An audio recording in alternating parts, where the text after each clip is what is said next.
Sir, ભવિષ્યમાં pregnancy ન રાખવી તો પરમેનન્ટ ઉપાય કયા? ભવિષ્યમાં પ્રેગ્નન્સી ન રાખવા માટેની કાયમી ગર્ભ નિરોધક પદ્ધતિઓ ઘણી બધી છે, જે સુરક્ષિત છે, સરળ છે, છતાં પણ લોકો એમાં ખૂબ જ ડર રાખે છે. કાયમી પ્રેગ્નન્સી ન રાખવા માટેની પદ્ધતિઓ બે છે. એક છે સ્ત્રીઓ માટે કે જેમાં ટ્યુબલ લાઇગેશન છે, અને બીજી છે પુરુષો માટે કે જે વાસેક્ટોમી છે. આ બંનેમાં ઘણા બધાને ડર રહેતો હોય છે.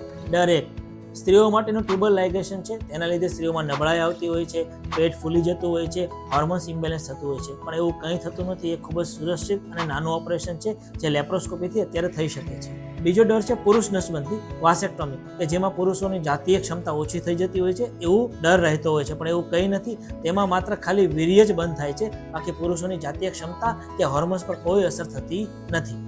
ત્રીજો ડર હોય છે ઓપરેશનનો, જે બંનેને હોય છે. પણ સ્ત્રીઓનું ઓપરેશન અત્યારે લેપ્રોસ્કોપીથી થાય છે, અને પુરુષો માટે નોન સ્કાલ્પે વાસેક્ટોમી છે, કે જે સવારે દાખલ થાવ અને રાત્રે રજા મળી જતી હોય છે. તો આ પદ્ધતિઓ જરૂરથી અપનાવી જોઈએ. તો તમે પ્રેગ્નન્સી ન રાખવા માટે કઈ પદ્ધતિ વાપરો છો? કોમેન્ટ જરૂર કરજો. આપકા અપના ગાયનિક ડૉક્ટર દિલીપ ઇટાલિયા.